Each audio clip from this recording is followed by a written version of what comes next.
করতে চাই। জনাব মাহবুব কামাল, আমার ধারণা আপনিও সেই সমস্ত কমেন্টগুলো কিছু কিছু দেখেছেন। আপনার প্রাথমিক মানে এইটা কি, প্রতিক্রিয়াটা কি এগুলো দেখার পর?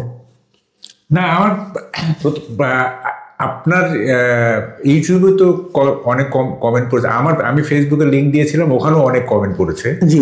তো আই ওয়াজ সারপ্রাইজড যে মানে হয় না যে একটা কন্টেন্টে 80% প্রশংসা, 20% সমালোচনা, বা 60-40 এরকম হয় আর কি। কিন্তু আই ওয়াজ সারপ্রাইজ যে আমার যে ফেসবুক পেজ, সেখানে আমি কোনো ধরনের নেগেটিভ কোনো মন্তব্য পাইনি। এটা আমার কাছে বিস্ময় লেগেছে আর কি। এবং সবাই ইনভলভড হয়েছেন, এবং এবং এটা প্রশংসা করে। এই জন্য আমি খুব মানে হ্যাপি মুডে আছি বলতে পারবেন, যে আমার কথা সবাই বিশ্বাস করেছে। এবং না বিশ্বাস করার কোনো কারণ নাই, কারণ এগুলো সব রেকর্ড আছে। সেগুলো ওই সময়কার পত্রপত্রিকা ঘাটলেই দেখা যাবে। আমি একটা সিঙ্গেল মিথ্যা ইনফরমেশন দেই নাই, এবং আমি চেষ্টা করেছি যৌক্তিকভাবে এই জিনিসটা ব্যাখ্যা করার জন্য। এবং কোনো ইনফরমেশনের কোনো ঘাটতি যে নেই সেইটা আমি কোথাও পাই নাই। তবে একজন বলেছেন যে ওই কি বলে, ওইটার 27শে মার্চের ভাষণটা সন্ধ্যায় হয়েছে। আসলে ওটা দুপুরেই হয়েছে, উনি সন্ধ্যায় শুনেছেন, কারণ এটা রিপিটেডলি এটা প্রচার করা হয়েছে। এটা আমার মনে আছে, আমি ওই 2 ঘন্টা কারফিউ শেষে, 2 ঘন্টা কারফিউ ছিল সেদিন 27শে মার্চ। আচ্ছা। তো কারফিউর মধ্যে আমি নটরডেম কলেজে আমার স্কলারশিপের চেক তুলে আনছিলাম, এটা হাবিব ব্যাংকে এটা ক্যাশ করছি, যেটা এখন জনতা ব্যাংক। হাবিব ব্যাংকে, হ্যাঁ, ওইটা এখন অগ্রণী ব্যাংক হয়ে গেছে। না, হাবিব ব্যাংকটা জনতা ব্যাংক। সেটা আল হেলাল হোটেলের নিচে ব্রাঞ্চ ছিল, ওখান থেকে আমি 450 টাকা ক্যাশ করলাম। করে মানে 300 টাকা হচ্ছে 6 মাসের 50 টাকা করে, আর 150 টাকা হচ্ছে বইয়ের। 450 টাকা ক্যাশ করে আমি বাসায় এসেছি, মানে কারফিউ শেষ হওয়ার জাস্ট 5 মিনিট আগে। আপনি তখন বাসা ছিল কোথায়? ফকিরাপুরে। আচ্ছা। বাসায় এসে দেখি যে রেডিও নিয়ে সবাই গোল হয়ে বসে আছে। আচ্ছা। তো কি ব্যাপার, আমি বললো যে এরকম জিয়া স্বাধীনতার ঘোষণা দিচ্ছে। তো পরে আমিও শুনলাম, মানে ওটা বারবার প্রচার হচ্ছে। হ্যাঁ, প্রথমে উনি on behalf of our great leader বলেন নাই, প্রথমে আই মেজর জিয়া এভাবে বলছেন, কিন্তু পরে আবার উনি আবার on behalf of great leader হ্যাঁ বলছেন আর কি। তো ওইটা দুপুরে।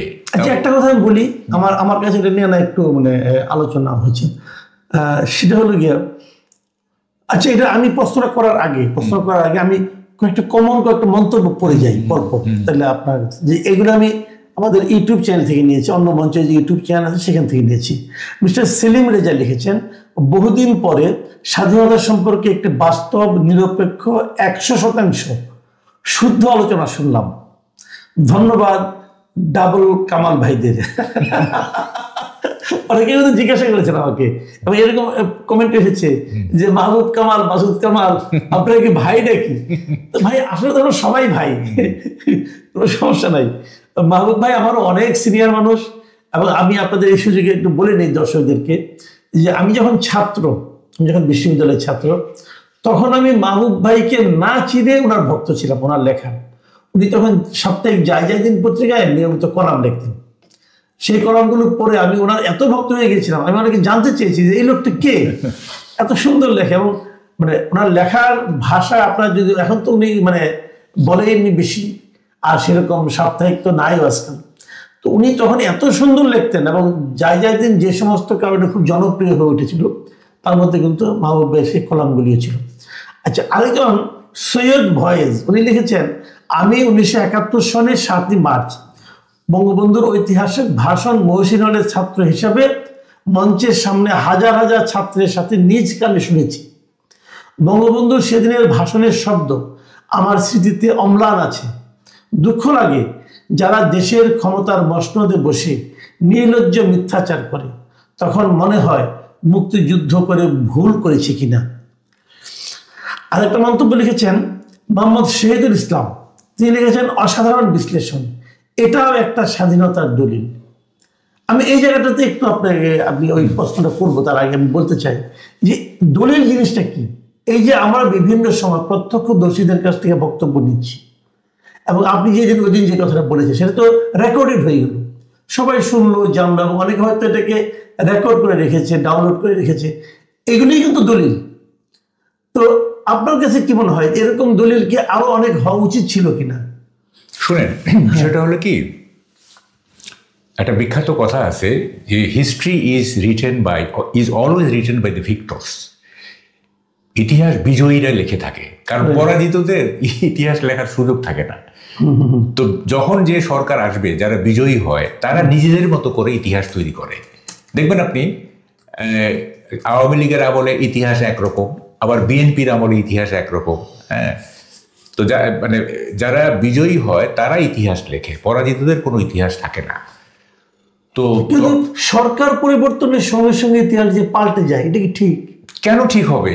এইটা তো শুনেন, পৃথিবীর কোনো দেশে, যেমন ধরেন আপনি বলি ভারতের স্বাধীনতার আন্দোলনের ইতিহাস না, আপনার বিজেপি ক্ষমতায় থাকুক কিংবা কংগ্রেস থাকুক, নো ম্যাটার, ওখানে গান্ধীর যে ভূমিকা, নেহরুর যে ভূমিকা, সবার ভূমিকা সমানভাবে স্বীকৃত হয়। হ্যাঁ, আপনি ধরেন আমেরিকাতে ডেমোক্রেটরা থাকুক বা রিপাবলিকান থাকুক, ইট লিটল ম্যাটার্স। এইটা আমেরিকার যে ফাউন্ডিং ফাদার যারা আছে, কেউ ওয়াশিংটন, জেফারসন, তারপর এদের কাউকে তো কেউ চ্যালেঞ্জ করে না। দে আর অল আনচ্যালেঞ্জড। আমাদের এখানে চ্যালেঞ্জ করা হচ্ছে। এটা কেন? কারণটা কি? এইটা হচ্ছে আমাদের জাতিগত সমস্যা, আমাদের নৃতাত্ত্বিক সমস্যা। হ্যাঁ, এইটা হচ্ছে আমরা পরশ্রী কাতর, প্লাস হচ্ছে যে অন্যের ভালো দেখতে পারি না, প্লাস হচ্ছে যে ওই যে আপনাকে আমি বলি, এটা আমি অনেক দু এক জায়গায় বলছি, সেটা হচ্ছে যে ওই আমাদের এখানে গভর্নর জেনারেল ছিলেন জন শোর, ঠিক আছে? উনি 1870 না 80 সালের দিকে একটা গোপন দলিল পাঠিয়েছিলেন ব্রিটিশ পার্লামেন্টে বাঙালিদের চরিত্র নিয়ে, ঠিক আছে? তো ওখানে উনি বলছিলেন যে বাঙালিরা হচ্ছে আপনার হিংসাপরায়ণ, ঈর্ষাপরায়ণ, বাঙালিরা অন্যকে ঠকানোকে গুণ মনে করে, বাঙালিরা অধস্তনদের চোটপাট করে, ঊর্ধ্বতনদের তেলবাজি করে, এর নেগেটিভ অনেকগুলো জিনিস উনি জন শোর এইটা 1870 বা 80 সালের দিকে ব্রিটিশ পার্লামেন্টে একটা গোপন দলিল পাঠিয়েছিলেন। তো আমি এই ডিসেম্বরের আগের ডিসেম্বর লন্ডনে ছিলাম। আমি লর্ড ক্লাইভের সামনে দাঁড়াইছি, তার বাকিংহাম প্যালেসের সামনে তার একটা মূর্তি আছে। তা আমি লর্ড ক্লাইভকে উদ্দেশ্য করে বলতেছি যে ক্লাইভ, তুমি 250 বছর আগে বাঙালিকে যেভাবে দেখে এসেছিলে আমরা সেভাবেই আছি, তুমি আমাদের জন্য দোয়া করো। হ্যাঁ, এই যে 250 বছর আগে এই যে আমাদের সম্পর্কে জন শোর যেটা লিখেছিলেন আর কি, উনি গভর্নর জেনারেল ছিলেন, এখানে একই জিনিস আছে কিন্তু। আচ্ছা, আপনার কি মনে হয় এই যে আপনি বললেন যে আমরা 250 বছর আগে যেমন ছিলাম এখনো তেমনই আছি, তেমনই ঈর্ষাপরায়ণ, তেমনই স্বার্থপর, তেমনই পরশ্রী কাতর, যেটা বললেন আপনি তো অনেক দেশে গিয়েছেন, দেখেছেন, অনেক জাতিকে দেখেছেন, আপনার অন্য কোনো জাতির মধ্যে এরকম দেখেছেন যে 250 বছর ধরে, 2 শতাব্দী ধরে একই রকম থাকার? না, অ্যাবসলিউটলি নট। আপনি দেখেন ডাচ এবং ডেনিশ, ওই যে নেদারল্যান্ডের লোকজন, ডেনমার্কের লোকজন, এরা 250-300 বছর আগে কি ছিল? জলদস্যু ছিল, ডাকাত ছিল 300-400 বছর আগে। এখন দেখেন তারা কত সিভিলাইজড। এর পেছনে কারণটা কি? আমাদের এই যে পরিবর্তন না হওয়ার যে জেদ, এর পেছনে কারণটা হচ্ছে, শুনেন, আমরা তো নিজেরা কখনো নিজেদের শাসন করি নাই। এই ফর দ্য ফার্স্ট টাইম আমরা 71-এ আমরা নিজেরা নিজেদের শাসন করছি। এর আগে তো আমরা সবসময় বাইরের শক্তি দ্বারা শাসিত হয়েছি। ইভেন পাকিস্তানের যে 24 বছর, সেটা তো বাইরের শক্তি, তাই না? এর আগে ব্রিটিশ, তারপরে নানা রকম বাইরের শক্তি দ্বারা আমরা নিজেরা নিজেদেরকে শাসন করতে পারি নাই। ফলে আমরা হয়েছে কি, একটা সংকর জাতিতে পরিণত হয়েছি। যখন যে জাতি আসছে, হ্যাঁ, শাসন করছে আমাদের, আমরা কিন্তু একটা সংকর জাতি বেসিক্যালি। হ্যাঁ, এই সংকর জাতির তো আপনার নিজস্ব কোনো মানে পজিটিভ কোনো বিকাশ হবে না। আচ্ছা, আমরা আবার কিছু কমেন্ট তাহলে পড়ি। জামিল চৌধুরী লিখেছেন যে আপনার কাছে এবং আপনার আজকের অতিথির কাছে কৃতজ্ঞতা প্রকাশ করছি। আপনাদের আজকের এই এপিসোডটা ইতিহাসের একটা দলিল হয়ে থাকবে। আপনাদেরকে ধন্যবাদ। মারুফ আহমেদ লিখেছেন 1971 তো অনেক আগের কথা, 2024-এর ইতিহাসই চোখের সামনে পরিবর্তন করতে দেখছি। এটাও কিন্তু একটা বড় অভিযোগ আমি দেখেছি যে আমরা 71 তো দূরের কথা, এখন 24 বছর গত বছর গেল, এটা নিয়েও কিন্তু নানা ধরনের দাবিদার গজিয়ে গেছে। যে কথা আপনি বললেন যে আমাদের চরিত্রের মধ্যে এই জিনিসটা আছে, সকালে নিজের বাহাদুরিটা করার একটা।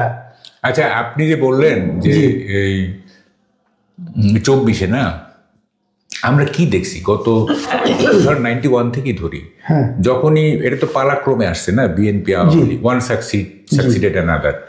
তো যখন বিএনপি চলে যাওয়ার পরে আওয়ামী লীগ আসছে, তখন আওয়ামী লীগ বিএনপি আমলের নানা রকম সত্যকে ডিস্টোর্ট করছে, বিকৃত করছে, করছে ইত্যাদি। আবার যখন বিএনপি আসে তখন আবার ইমিডিয়েট পাস গভর্নমেন্টের বিকৃতি করছে। সো এটা আমাদের নেচারের মধ্যে আছে, বুঝছেন? আমরা মানে একটা যে সহনশীল সমাজ গড়ে তুলবো, হ্যাঁ, একটা রেইনবো সোসাইটি গড়ে তুলবো, এইটা আমাদের চরিত্রের মধ্যেই নাই। এবং দেখেন ঈর্ষাপরণ, আমি একটা উদাহরণ দিই আপনাকে। এই যে ইউনূস সাহেব যে লন্ডনে গেলেন না, তারেক রহমানের সাথে দেখা করলেন, যে না, এনসিপি এবং জামাতের এই ক্ষোভের কারণটা কি? যে উনি একটা দলের প্রেসিডেন্টের কাছে গেলেন, আমাদেরকে উনি কিছু বললেন না। এই যে ঈর্ষাপরণতা, হ্যাঁ, উনি কেন এককভাবে তারেক রহমানের কাছে যাবেন? আমরা কি তাহলে মানে আমাদের কি কোনো মূল্য নাই? হ্যাঁ, তো এই যে ব্যাপারটা, মানে এইটা সব ক্ষেত্রে আপনি দেখতে পারবেন। হ্যাঁ, আচ্ছা, আমরা আরো কিছু একটা কমেন্ট করি।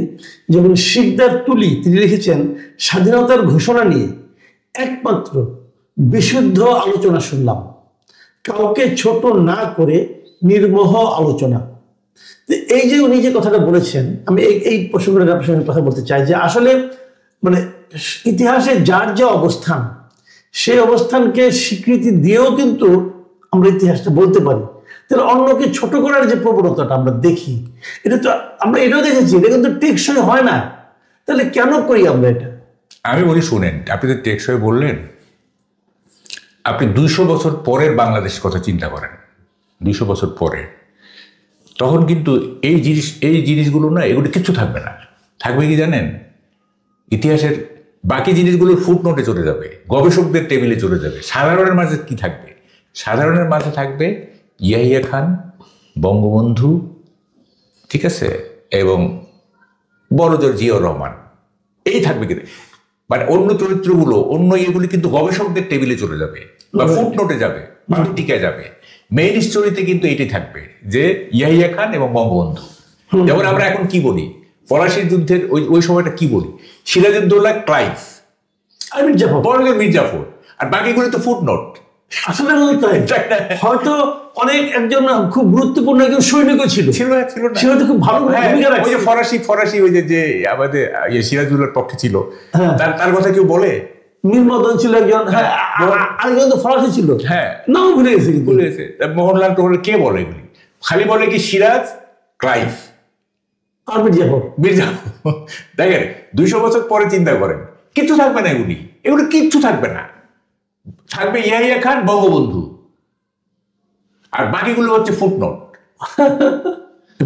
বুঝতে পারছি আমি? একদম একদম একদম। মানে আমরা এগুলো মানে কেন কিন্তু তাহলে আমরা ইতিহাস বিকৃত করে, এই যে মানে প্রবল প্রচেষ্টা, ইতিহাসে রাখা যাবে না। যেমন একজন লোক প্রশ্ন করেছেন এখানে, জব্বার খান, ওনার প্রশ্নটা একটা একজনের অভিব্যক্তি, যে শেখ মুজিবের এত অবদান থাকা পরও দেশের নব্য রাজাকারদের 32 নম্বরের প্রতি এত রাগ। এটা আরেকটা মন্তব্য করেছেন জাকির হোসেন, এটা একটু বড় মন্তব্য, তো পড়ে শোনাই। 2024 সালের 5 আগস্ট না আসলে বুঝতে পারতাম না কে যে সাংবাদিক আর কে যে পক্ষপাত দুষ্ট সাংঘাতিক। আপনাদের এই নিরপেক্ষ আলোচনা আপনাদের প্রতি শ্রদ্ধা এবং ভালোবাসা বাড়িয়ে দিল। 5 আগস্টের পর থেকে বুঝতে পারলাম একজন সরকারকে ফ্যাসিস্ট হওয়ার পেছনে সাংঘাতিকদেরও বিশাল ভূমিকা থাকে। যদি আপনাদের মতো সাংবাদিক থাকতো তাহলে এত সহজে কেউ ফ্যাসিস্ট হতো না। আল্লাহ আপনাদের নেক হায়াত দান করুন।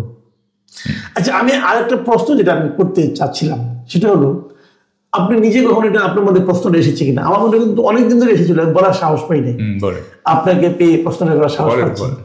সেটা হলো যে জিয়াউর রহমান সাহেব একটা ভাষণ দিলেন,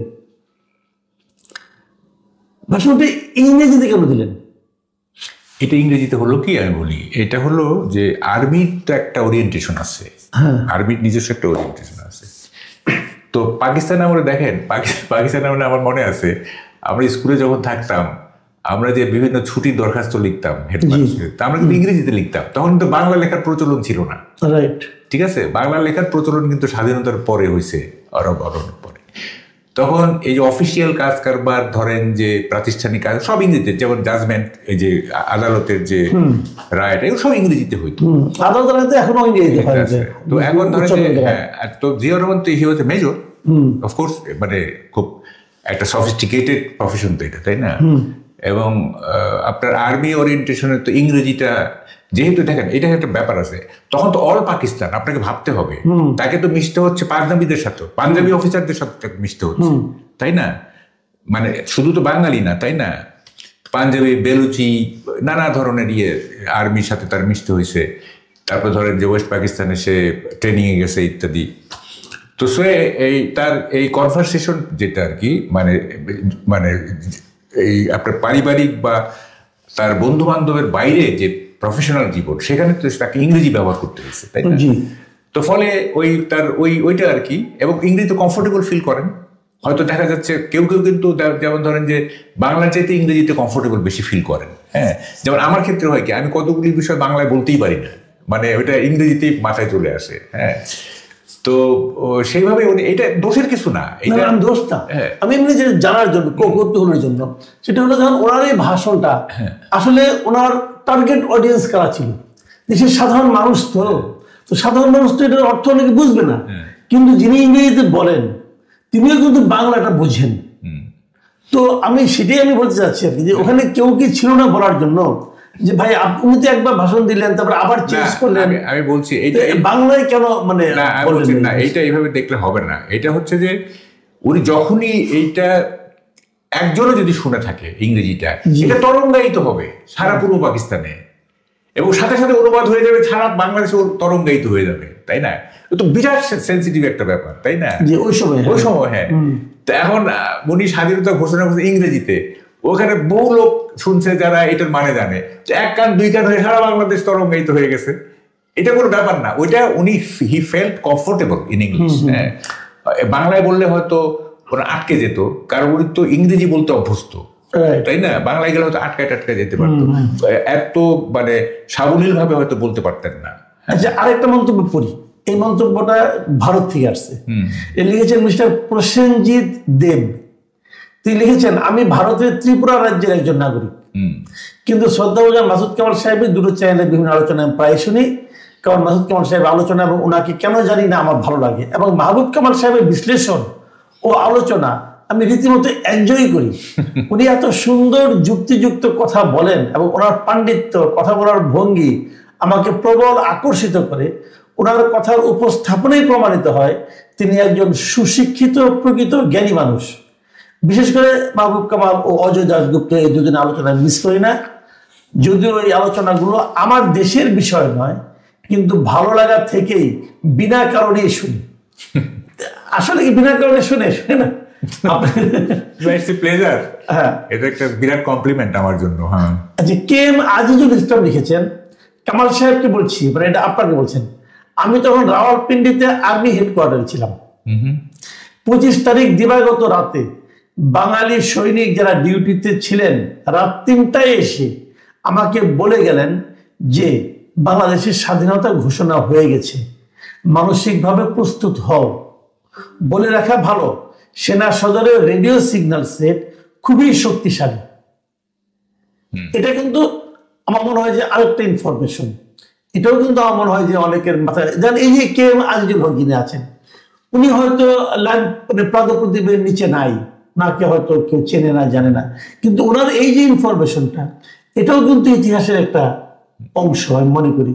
এবং ওনার এই ইনফরমেশনটা কিন্তু আপনার যে বয়ানটা, আপনার যে বক্তব্যটা, আপনার যে অভিজ্ঞতা, তার সঙ্গে কিন্তু মিলে যাচ্ছে। না, এখানে দেখেন আমি বলি, একটু বলে নিই আপনাকে। জি প্লিজ। যেমন ধরেন যে আমি কি বলছি, আমি যা যা শুনেছি, যা যা দেখেছি সেটাই বলছি। আমার বাইরে অনেক কিছু থাকতে পারে, তাই না? যেমন ধরেন অনেকে বলে হান্নান সাহেব, চিটাগে, আরো অনেক, সেগুলো তো আমি শুনি নাই। আমি যেটা শুনেছি আমি সেটাই বলেছি। হ্যাঁ, বাকিরা কি কি ইনফরমেশন জানেন টানেন তারা সেগুলি বলবেন, এবং প্রমাণ সহ বলবেন, আন্দাজে বললে হবে না কিন্তু। যেমন আমার প্রত্যেকটা প্রমাণ আছে, আপনি ওই সময়কার পত্রিকা ঘাঁটলেই আপনি দেখবেন যে 1 তারিখে খেলা হচ্ছিল কিনা, হ্যাঁ, স্টেডিয়ামে 1 তারিখে খেলা নিয়ে কিন্তু ইন্টারেস্টিং একটা পয়েন্ট আছে। একজন MS দোহা তিনি লিখেছেন, মাহবুব সাহেবের খেলার বিষয় অতি সত্য কথা বললেন। খেলার বিষয়ে আমার চাকরি জীবনে তখন ওই মুহূর্তে ওই দিনে সকাল 8টা থেকে 2টা পর্যন্ত ছিলাম। ধন্যবাদ মাহবুব সাহেব সঠিক বর্ণনা দেওয়ার জন্য। একদম একদম দেখেন, মানে আমার তো স্মৃতিশক্তি ভালো বলবো আমি। আসিফ ইকবাল এবং সরফরাজ নওয়াজ ব্যাটিং করতেছিলেন, ওটা আমার মনে আছে। আচ্ছা, ওইটাও আমার মনে আছে। এবং ঠিক একটা সময় ওই যে যারা রেডিও নিয়ে গেছে, হ্যাঁ, তারা শুনতেছে যে রানিং কমিটি বন্ধ, এখন এখন জাতির উদ্দেশ্যে ভাষণ দিবেন। বা সবাই কান খাড়া করলাম, খেলা চলতেছে, আমরা কান খাড়া করলাম, কি বলতেছে। যেই না বললো যে কি পার্লামেন্টের অধিবেশন অনির্দিষ্টকালের জন্য স্থগিত করা হলো, ব্যাস কয়েক সেকেন্ডের মধ্যে আমি যে বললাম, আমরা ঢুকলাম পাকিস্তানি হয়ে স্টেডিয়ামে, বের হলাম বাঙালি হয়ে। ইন্টারেস্টিং কিন্তু, হ্যাঁ, মানে আমরা রিভোল্ট করলাম যে কি শেখ মুজিব তাহলে প্রাইম মিনিস্টার হইতে পারবে না বাংলাদেশ পাকিস্তানে, হ্যাঁ, এটা পারবে না হইতে। কি ষড়যন্ত্র চলতেছে? ষড়যন্ত্রটা হলো কি, ভুট্টো এটা বাংলা ছিল, মানে আমরা তো পাইলাম 167টা, ভুট্টো এটা 300 আসনের পার্লামেন্ট।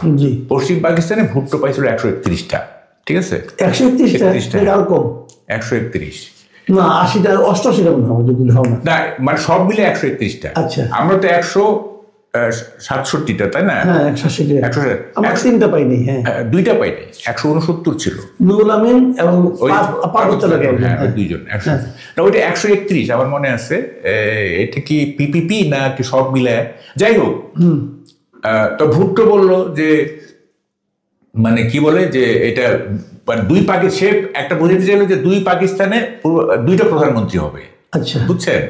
এবার বললো যে এই কি বলে যে পার্লামেন্টে যারা যাবে কসাইখানা হবে। তো ভুট্টো এরকম থ্রেট করার পরে তো এখান থেকে সাংঘাতিক ব্যাপার, হ্যাঁ, ভুট্টো এখানকার প্রধানমন্ত্রী হইতে যেতেছে, আবার এদিকে শেখ মুজিব পূর্ব পাকিস্তানের, এটা তো হয়, এটা কনফেডারেশন, তাই না?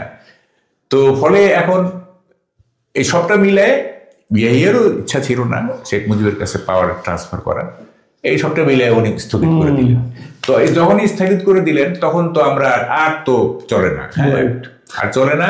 এখন আমরা আমাদের বাঙালি সত্তা জেগে উঠলো, হ্যাঁ, ওই কয়েক সেকেন্ড। কিন্তু এর আগে একটু বুঝতে হবে, আমরা যে বলি না যে কি বলে যে একটা বহুদিন ধরে আমাদের মধ্যে একটা এরকম না, ছিল একটা স্বাধিকার আন্দোলনের চেতনা ছিল, বাঙালিত্ব ছিল, সবই ছিল। যেমন রবীন্দ্রনাথ উপর যখন নিষেধাজ্ঞা আসলো তখন আমরা খেপে গেলাম, হ্যাঁ, তারপরে ভাষা সবটা মিলে একটা ছিল। কিন্তু পাকিস্তান ভেঙে যাবে এই ধরনের আমরা কখনো ভাবি নাই। আমরা আরো 2-একটা পড়ি, তারপরে আলোচনা শেষ করবো। আমরা মিস্টার খায়রুল কবির লিখেছেন, আমি 7 মার্চ বঙ্গবন্ধুর ভাষণ এবং জিয়াউর রহমানের 27 মার্চ 2 বার দেওয়া ঘোষণা শুনেছি। জনাব মাহবুব কামাল খুবই নিরপেক্ষভাবে সব তুলে ধরেছেন। যদি বঙ্গবন্ধুকে ছোট করে জিয়াউর রহমানকে বড় করে দেখানো হয় তাতে ওনাদের কিছু আসে যাবে না, বরং জাতি হিসাবে আমরা নিজেদের ছোট হিসেবে উপস্থাপন করছি বা করব। মাহবুব রহমান লিখেছেন, 7 মার্চের ভাষণ বই থেকে বাদ দেওয়া হচ্ছে। এই সরকার কি চায় দেশ ও জাতির বুঝতে বাকি থাকে না। এটা কিন্তু একটা গুরুত্বপূর্ণ বিষয়। যেন আপনি আলোচনায় আপনি বারবার বলতেছেন যে 7 মার্চই মোটামুটি কিন্তু শেখ মুজিব উনি বলে দিয়েছেন যে কি হবে। তো 7 মার্চের সেই ভাষণকে আমরা আমাদের বই থেকে বাদ দিয়ে কি আমরা মানে ইতিহাসের জন্য ইতিবাচক কোনো সিদ্ধান্ত নিতে পারলাম?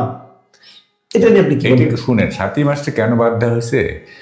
ওইটাই তো আসলে স্বাধীনতার প্রথম ঘোষণা আর কি, হ্যাঁ, ঘোষণা। তো ফলে এইটা থাকলে সব ক্রেডিট শেখ মুজিবের কাছে চলে যায়, সব ক্রেডিট তো তার কাছে চলে যায়, ফলে তাকে ক্রেডিট দেওয়া যাবে না।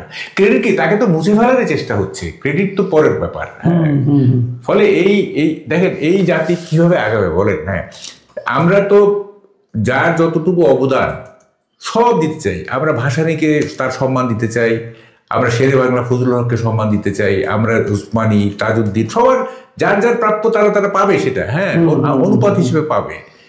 কিন্তু বঙ্গবন্ধু যে একেবারেই মানে উনি যে মানে শ্রেষ্ঠ নেতা ছিলেন, উনি যে আমাদের মেইন স্থপতি, মেইন আর্কিটেক্ট, এটা তো আমাদের স্বীকার করতে হবে। সেটা স্বীকার করে বাকিটা যারা যেটা পাওনা আছে সেটা তারা পাবে, তাই না? আর আমি এখন আপনার যে ফেসবুক পেজ, আপনার ফেসবুক পেজও আপনি এটাকে শেয়ার করেছিলেন, সেটাতেও আমি প্রচুর মন্তব্য পেয়েছি। ওখান থেকে আমি গোটা 2-3 মন্তব্য পড়তে চাই। একজন মিস্টার আনোয়ার আলী লিখেছেন, ভাই আপনি বলেছেন বঙ্গবন্ধু জিয়াকে খেতাব দিয়েছিলেন, কিন্তু স্পষ্ট, কিন্তু পরবর্তীতে জিয়ার কীর্তি কি ছিল? রাতারাতি রেডিও বাংলাদেশ থেকে শুরু করে কি না করেছে পাকিস্তানের পক্ষে। তেমনি ওসমানী সাহেব বঙ্গবন্ধু হত্যার আগে বা পরে, হ্যাঁ নিশ্চয়ই তাজউদ্দিন সাহেবের প্রতি কিছুটা অবিচার করা হয়েছে, কিছু কিছু ক্ষেত্রে আওয়ামী লীগের বড় ধরনের বিচ্যুতি ছিল। আপনাকে ধন্যবাদ। জিয়া এদেশের যে ক্ষতি করে গেছে, এদের যতদিন বেঁচে থাকবে ততদিন এই ক্ষতি কেউ করতে পারবে না। প্রথমটা হলো স্বাধীনতা বিরোধী বীজটি সেই রোপণ করে গেছে। এই বক্তব্যের ব্যাপারে আপনার শুনেন, এই অংশটা আমাদের আলোচনার প্রাসঙ্গিক না, আমাদের আলোচনা প্রাসঙ্গিক না। আমরা তো কথা বলছি মুক্তিযুদ্ধ নিয়ে। জিয়ার যে সমস্ত নেগেটিভ কাজ সেগুলো তো হচ্ছে ৭৫-এর পরে, তাই না? তো এইটার সাথে মিলাইলে চলবে না। দেখেন, মানে আমরা টোটালিটিতে আমরা একটা মানুষকে বিচার করতে পারি না, আমরা খণ্ডিত বিচার করি। হ্যাঁ, এটাই হয় কি ডিহিউম্যানাইজেশন হয়ে যায়, এটা বিমানবীয়করণ হয়ে যায়। হ্যাঁ, যেমন ধরেন বঙ্গবন্ধুর ১০ই জানুয়ারি পর্যন্ত বঙ্গবন্ধু একরকম, ৭২, আবার ৭২-এর ১০ই জানুয়ারির পর থেকে আর এক রকম। ওখানে উনি চরম সাকসেসফুল, আর 10ই জানুয়ারির পরে ওনার ব্যর্থতার দিক আছে। ঠিক আছে, তারপরে তো টোটাল বিচার করতে হবে আপনাকে।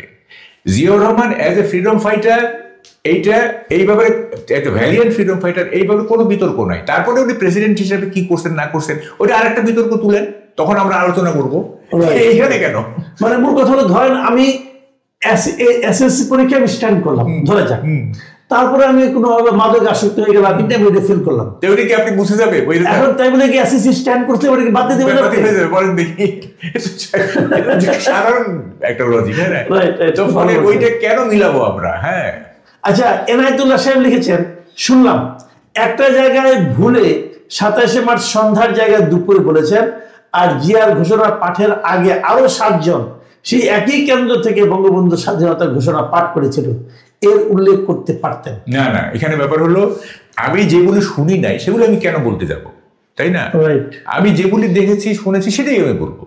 আর ওটা সন্ধ্যায় না, ওটা দুপুরেই, উনি হয়তো সন্ধ্যায় শুনছে, এটা রিপিট হয়েছে, এটা উনি হয়তো সন্ধ্যায় শুনছে। আমি নিজে আই রিমেম্বার যে আমরা এটা দুপুর কত 1টা 2টা 2:30 3টা এরকম হইতে পারে, এই সময়টাই আমরা শুনছি। এখন এটা উনি হয়তো সন্ধ্যায় শুনছেন। আর যেগুলি বাকি যেগুলির কথা বললেন ওগুলি তো ভাই আমি শুনি নাই, আমি যেটা শুনিনি সেটা আমি কেন বলবো, তাই না? আচ্ছা, আমি শেষ মন্তব্যটা পড়ছি, এটাই আমাদের শেষ মন্তব্য।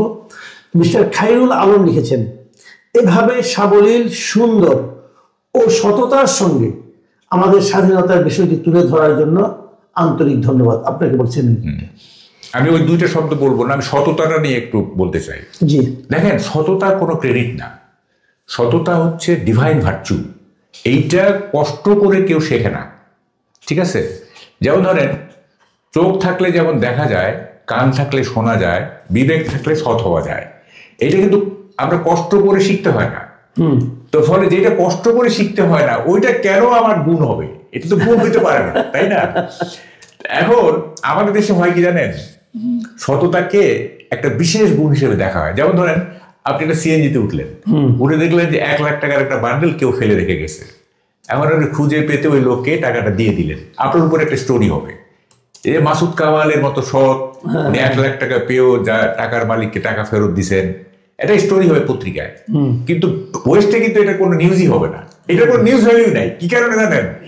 যে এই টাকাটা যে আপনি ফেরত দিবেন এইটা আপনার দায়িত্ব, এইটা এখানে সততার কোনো ব্যাপার নাই। এবং ওয়েস্টে কি হয় জানেন, এই ধরেন যে মালামাল হারাই গেলে কেউ পাইলে ওইটা একটা নির্দিষ্ট জায়গায় রেখে আসলে আবার যার হারাইছে সে ওই জায়গায় গিয়ে খুঁজে পেতে, ওখানে কিন্তু কোনো গার্ড ফার্ড নাই, কোনো পাহারাদার নাই, রেখে আসলো সব মাল, হারানো মাল, আর যার মাল সে ওখান থেকে তুলে নিয়ে আসলো। এখানে কিন্তু কোনো মানে কি বলে পাহারাদারও নাই। তো সততা হচ্ছে ডিভাইন ভার্চু, এইটা কোনো কষ্টার্জিত কিছু না। হ্যাঁ, তো যেটা আমি কষ্ট করে শিখি নাই ওইটা আমার গুণ হবে কেন? তার মানে সততা বলতে যাচ্ছে সততা কোনো গুণ নয়, এখানে একটা বলি, তবে যারা সৎ আছেন তারা যে এই এত করাপশনের মধ্যে নিজেকে সৎ রাখতে পারছেন, এই যে তার চেষ্টাটা, এইটা প্রশংসার যোগ্য। এই যে চারিদিকে করাপ্ট, চারিদিকে দুর্নীতিপরায়ণ, সেখানে আপনি দুর্নীতিমুক্ত থাকার চেষ্টা করছেন, সৎ থাকার চেষ্টা করছেন, আপনি চেষ্টা করছেন, এই চেষ্টাটা প্রশংসার যোগ্য। আপনি সৎ, এইটা প্রশংসার যোগ্য না। আচ্ছা, আমি বুঝতে পারছি। সততা এইটা মানে এটা কোনো গুণই না, এটা কোনো গুণই না। এইটা চোখ থাকলে আমি দেখতেছি, কান থাকলে শুনতেছি, আমার বিবেক আছে, আমি সৎ থাকবো। মানে এটা হলো একটা স্বাভাবিক স্বাভাবিক। এটাকে এত গ্লোরিফাই করার কিছু নাই। পশ্চিমা দেশে সততার কোনো মূল্য নাই। সবাই এটা তো ওইটা তো চিন্তা পদ্ধতিতে নাই, চিন্তা পদ্ধতিতে থাকতে হবে। তো যেমন কতগুলি শব্দ আছে ইংরেজিতে আপনি পাবেন না, হ্যাঁ, যেমন ওরা ওইভাবে চিন্তাই করেন না, এইসব শব্দ ইংরেজি ভোকাবুলারিতে নাই। হ্যাঁ, যেমন ধরেন ঘেরাও একটা শব্দ আছে না, আমরা যে ঘেরাও করি, ওখানে ঘেরাওয়ের কোনো ইংরেজি পাবেন না আপনি, কারণ বাংলাদেশের রাজনীতিতে ঘেরাও হয়, ঘেরাও আপনি ছাড় দিয়ে থাকেন, এটা কোনো ইংরেজি নাই, বুঝছেন, এটা তো করে না তারা, বুঝতে পারছি, ঠিক আছে।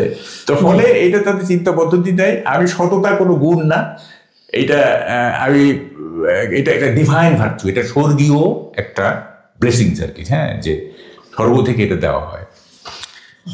যেটা দিয়ে মানুষের নানা ধরনের, কেউ বলছিল ফাঁপানো বেলুন, কেউ বলছে অনেক কিছু, অনেক বিশেষজ্ঞ আসছিল। সেই এনসিপিও যেন নতুন একটা জোটের কথা গতকালকে দেখলাম তারা বললো, সম্ভবত 4টা দলকে নিয়ে তারা একটা জোট করতে যাচ্ছে।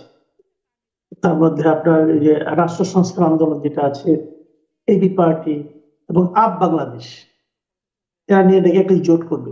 তো এই নতুন এরকম জোটগুলিকে আপনি আসলে কিভাবে মূল্যায়ন করবেন এই জোটটাকে?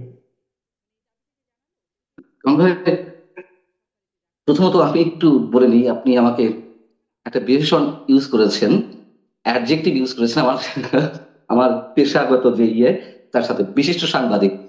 আমি বিশিষ্ট মোটেই নই, আমি সাংবাদিক বা সংবাদকর্মী। আর কথা হচ্ছে, আমি যদি বিশিষ্ট হই তাহলে আপনার নামের সাথে কোন বিশেষণ যোগ করবো, সেটা হচ্ছে প্রশ্ন। দেখুন, এখন কথা হচ্ছে যে না না, এখানে একটা ব্যাপারে বলি, এটা একটু বলি, আলাপচারিতার ভঙ্গিতে বলি যে হয় কি যে সাংবাদিকের সঙ্গে কিছু লাগায়, কেউ লাগায় সিনিয়র সাংবাদিক। এখন আপনার যতদিন ধরে সাংবাদিকতা করেন, এখন তো আপনাকে আমি জুনিয়র সাংবাদিক বলতে পারবো না ভাই, সময় হিসাবে বলতে পারবো না। হ্যাঁ, আপনারা নিষ্ঠ হতে পারি না, আমি সাংবাদিক বা সংবাদ কর্মী, তাহলে আপনার নামের সাথে কি যোগ করবো? এটাকে আপনি বিনয় হিসেবে নিলাম, বলেন, অসুবিধা নেই। আচ্ছা, এই যে জোট মহাজোটের খেলা আমরা অনেকদিন ধরে দেখছি, অনেকগুলো জোট আমরা দেখেছি, সেই 96 থেকে দেখছি জোট।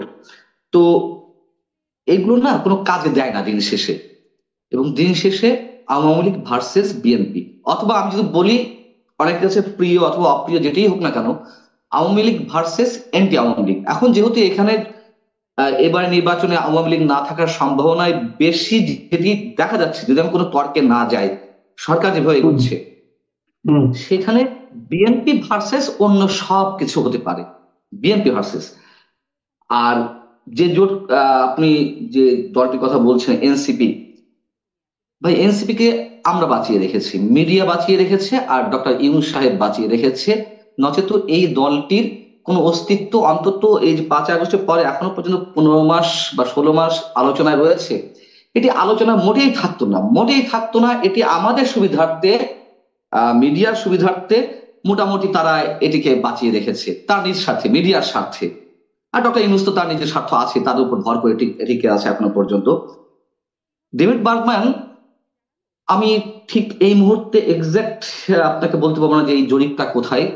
গত পরশুদিন বা 2 দিন আগে প্রথম আলোতে ডেভিড বার্গম্যানের একটি লেখা ছাপা হয়েছে, সেখানে তিনি এই জরিপের কথা বলছিলেন যে আগামী নির্বাচনে যদি আওয়ামী লীগ আসে তাহলে কে কাকে কতটা ভোট দেবে, মানে কে কতটা ভোট পাবে, কোন দল। সেখানে দেখানো হয়েছে যে বিএনপি 15%,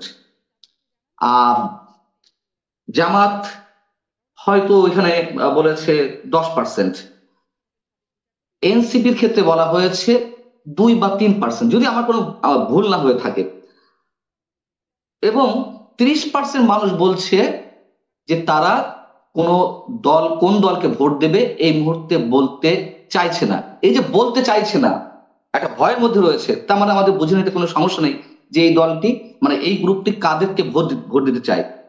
যেহেতু আওয়ামী লীগের নাম উচ্চারণ করা এই মুহূর্তে খুব কষ্টসাধ্য বিষয়, আমি ধরলাম যে এই 30% আওয়ামী লীগের না, আমি তার অর্ধেক ধরলাম। তাহলে যদি অর্ধেক ধরি 15%, 15 আর আওয়ামী লীগের ক্ষেত্রে বলা হচ্ছে 10%, 15 আর 10 25, বিএনপি 15%। এটা ডেভিড বার্গম্যানের লেখা। জরিপটা কাদের আমি এই মুহূর্তে ঠিক বলতে পারছি না। এখন আপনি বলুন যে এই জোট মহাজোটে খেলায় কি হবে। এনসিপি বলছে 300 আসনে তারা ভোট দেবে, মানে প্রার্থী দেবে, একটা আসনেও তারা জিততে পারবে কিনা যথেষ্ট পরিমাণ সন্দেহ, এবং অনেক সিনিয়র পার্সন বলছেন যে তাদের প্রত্যেকেই মানে তাদের কি বলে জামানত বাজেয়াপ্ত হবে। সো এখানে আর নতুন করে হিসাব নিকাশের কিছু নেই। জামাতের ভোট কিছুটা বাড়তে পারে, এটা সত্য কথা। আমি আপনাকে একটা কথা বলি, যা আওয়ামী লীগের 15.5 বছরের যে শাসনামল, সেই সময়টিতে 2009 সালে জামাতের রোকন সদস্য ছিল 15,000 সামথিং। দ্য ডিপ্লোমাট একটা পরিসংখ্যান দিয়েছিল 2024 নির্বাচনের আগে 2023 সেপ্টেম্বরে। তারা এটি আবার নিয়েছিল ডেইলি স্টার থেকে। ডেইলি স্টার আবার কোট করেছিল কয়েকটা গোয়েন্দা সংস্থার খবর থেকে, তথ্য থেকে, যে সেই সময়ে জামাতের রোকন সদস্য বেড়ে দাঁড়িয়েছে 73,000 সামথিং। তখন জামাত তার কার্যক্রম চালিয়ে গেছে। আওয়ামী লীগের মধ্যে একটা মানে একটা কি কি বলে এটাকে স্বস্তির ভাব ছিল, তারা জামাতের রাজনীতি শেষ করে দিয়েছে, জামাত নেই। জামাতের রাজনীতি অন্য অন্য ধরনের, এটা আমাদেরকে স্বীকার করতে হবে। জামাতের যে 4% ভোট ছিল বা 5%, সেটা বেড়ে এখন 7, 8, 9, 10 সর্বোচ্চ। যদি এই নির্বাচন হয়, আপনি যেহেতু বলেছেন হবে কিনা আমাদের যথেষ্ট পরিমাণ সন্দেহ সংশয় রয়েছে, অবশ্যই সেটি আমি সবসময় বলে আসছি যে ডক্টর ইউনূস সাহেব নির্বাচন দিতে পারবেন কিনা সেটি আমি এখনো বলবো আমার সন্দেহের কথা। আর যদি হয়ে থাকে সেটি কি মেকানিজমে নির্বাচন হয় কিনা সেটিও আমাদের দেখার বিষয়, যে ফ্রি অ্যান্ড ফেয়ার হবে কিনা, আওয়ামী লীগ বিহীন হলেও সেটি ফ্রি অ্যান্ড ফেয়ার হবে কিনা সেটাও বিবেচনা নেওয়া দরকার। আরেকটা জিনিসটা আপনি দেখছি যে আপনার এই জামায়াতের যিনি আমির আছেন একটা শফিকুর রহমান, উনি দুদিন আগে একটা কথা বলেছেন যে যদি গণভোট এবং নির্বাচন একই দিনে হয় তাহলে একটা ভোটের ক্ষেত্রে একটা জেনোসাইড হতে পারে। তো যদি আমি নিজে কনফার্ম না আসছে জেনোসাইডটা উনি কি অর্থে বলেছেন, তো জেনোসাইডটা যদি আমি গণহত্যা ধরি অথবা ব্যাপক সহিংসতা ধরি অথবা ব্যাপক মানে আপনার মানুষের প্রাণহানির ঘটনা অথবা রক্তপাত এগুলি ধরি, এবং উনি যদি জানেন যে গণভোট এবং নির্বাচন একই দিনে হলে জেনোসাইড হবে, তাহলে যদি এরকমই হয় যে গণভোট এবং নির্বাচন একই দিনে হলো, তাহলে কি তাহলে সেই জেনোসাইডে ওনারা অংশ নেবেন? আপনার কি মনে হয়? উনি কথাটা মূলত বলেছেন যে নির্বাচনের জেনোসাইড হবে। তার মানে বাংলাদেশের বুক থেকে আমরা গত 15.5 বছর মানে 2024 5 আগস্ট পর্যন্ত 15.5 বছর হিসাব করি, নির্বাচন তো ছিল না কোথাও, নির্বাচন নির্বাসিত হয়েছিল। উনি নির্বাচনের জেনোসাইড বলতে আবার ওরকম কিছু বুঝিয়েছে যে বিশেষ কোনো শক্তি ক্ষমতায় আসবে আর এই দেশে কোনো নির্বাচন হবে না, এরকম বুঝিয়েছে কিনা আমি জানি না। আর আক্ষরিক অর্থে জেনোসাইড শব্দটা কেন তিনি ইউজ করলেন? আমি নির্বাচনের জেনোসাইড বাদ দিলাম, আমি যদি শুধু মানে সিঙ্গেল জেনোসাইড শব্দটা ধরি, আপনি যেটা বললেন, আর কোনো শব্দ না মাথায় আসেনি। কেন আসেনি? জামাতের সাথে তো জেনোসাইড শব্দটা ওতপ্রোতভাবে জড়িয়ে রয়েছে। হ্যাঁ, 71 গণহত্যার শব্দটা, তা ওনাদের মাথায়, ওনাদের মননে, ওনাদের চিন্তায়, ওনাদের ভাবনায় কি সবসময় এই জেনোসাইড শব্দটাই রয়েছে? কেন তাকে এই শব্দটা ইউজ করতে হলে?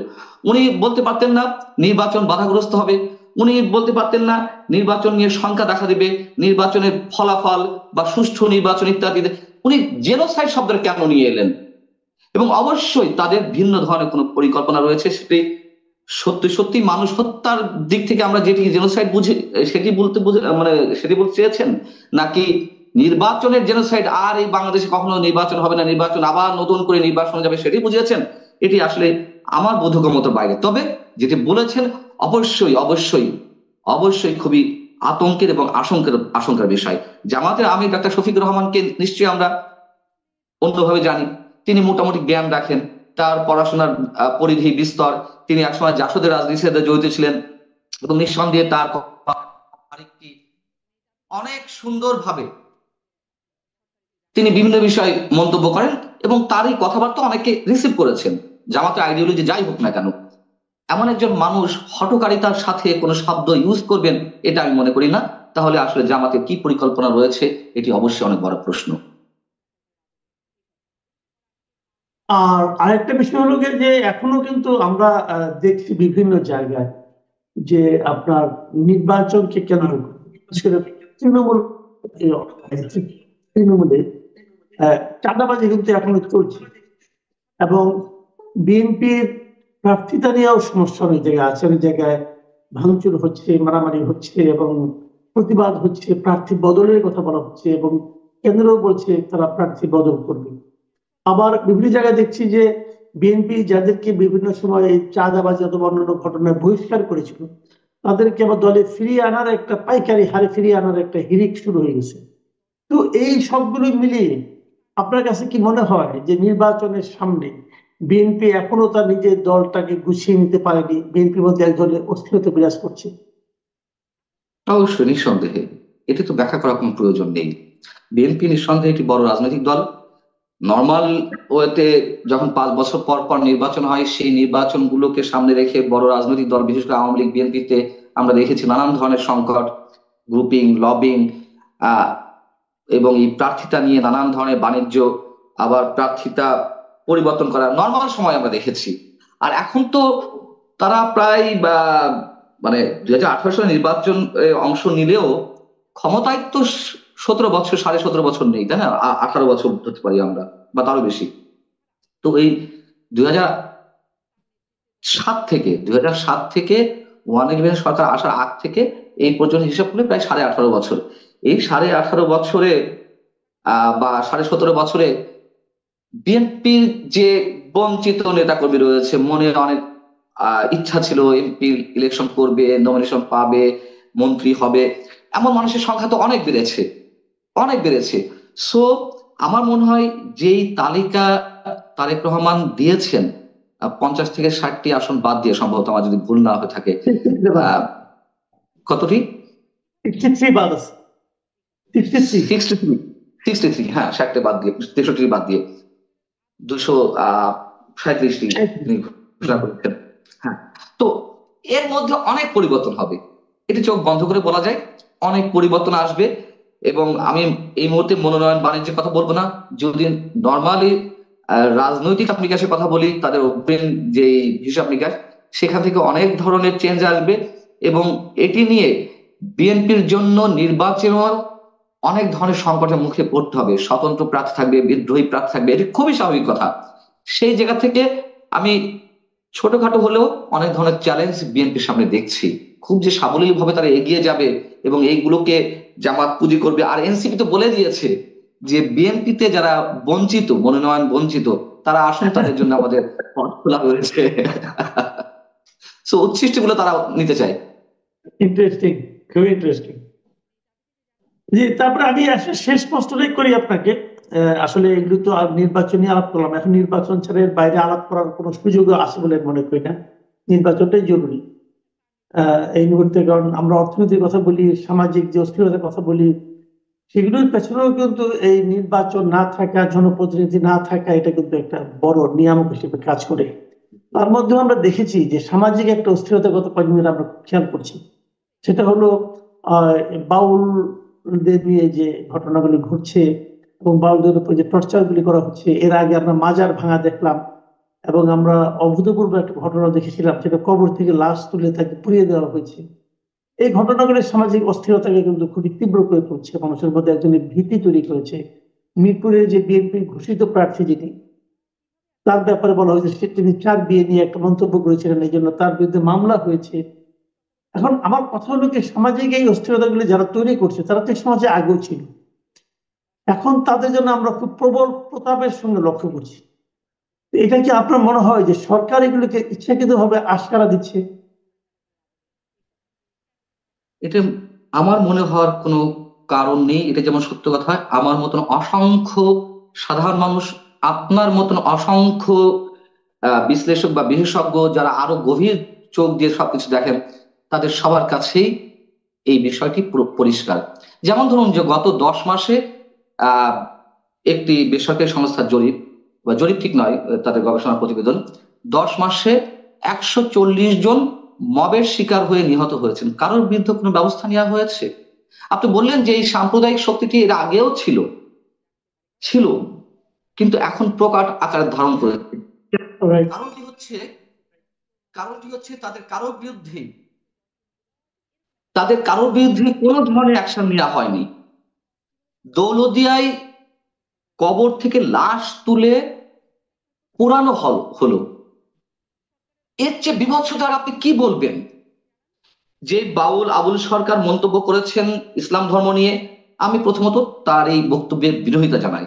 যে কোনো প্রশ্ন উত্থাপন করা যেতেই পারে, কিন্তু তিনি যে ল্যাঙ্গুয়েজটি ইউজ করেছেন সৃষ্টিকর্তাকে নিয়ে, আমি তীব্র বিরোধিতা জানাই, এটি তার ঠিক হয়নি। আবার পক্ষান্তরে তিনি যে প্রশ্নগুলো অ্যারাইজ করেছেন সেগুলো সুষ্ঠু জবাব দেওয়া যেত ইসলামের পরিভাষায়। ইসলাম তো কাউকে আক্রমণ করার কথা বলে না, ইসলাম কারো উপরে হামলে পড়ার কথা বলে না।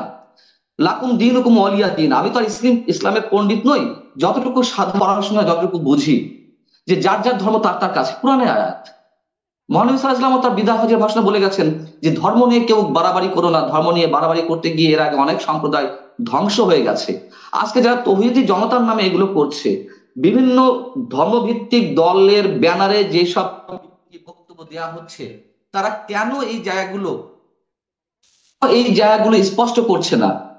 তারা বলছে যে এগুলো তো আমরা করিনি, তাহলে তোমরা প্রতিবাদটি জানাও, তোমরা বলো যে এগুলো ইসলামের কাজ নয়। তাও তো আমরা দেখছি না। অতএব এই জায়গাগুলোতে সরকারের একটি প্রচ্ছন্ন সমর্থন রয়েছে। প্রধান উপদেষ্টা প্রেস সচিব মিস্টার শফিকুল আলম যা কিছু চলছে, মব ভায়োলেন্স যেগুলো চলছে, সেগুলোকে তিনি মব বলতে চাননি। সেগুলোকে তিনি ডিফেন্ড করার চেষ্টা করে উল্লেখ করেছেন এগুলো মানুষের দীর্ঘদিনের পুঞ্জীভূত ক্ষোভের বহিঃপ্রকাশ। তাহলে তো সার্টিফিকেট দিয়েই দিচ্ছে। এখানে তো আমাদের বিশ্লেষণ করার কোনো প্রয়োজন নেই যে সরকারের সমর্থন রয়েছে নাকি সরকার কিছু করতে পারছে না, এগুলো তার বিশ্লেষণের প্রয়োজন নেই। অতএব সরকারের প্রত্যক্ষ সমর্থনে এগুলো ঘটছে। এগুলো তো আপনি ধর্মভিত্তিক বা বিভিন্ন মাজারে 40টির মতন ঘটনা ঘটেছে মাজার হামলার ক্ষেত্রে। এর বাইরে আরো অসংখ্য ঘটনা ঘটেছে যেগুলো গণমাধ্যমে আসে না, আমরা জানি না। আর যদি আপনি স্বাধীনতার স্মৃতিস্তম্ভ, নিদর্শন, ভাস্কর্য 32 নম্বর থেকে শুরু করে আরো অসংখ্য যে আমাদের স্মৃতিবাহী যে স্থাপনাগুলো ছিল, সেগুলো তো এই মবের কথিত মব, আমি তো এগুলো কথিত মব বলবো না, এগুলো তো আরে মব কোনটা হঠাৎ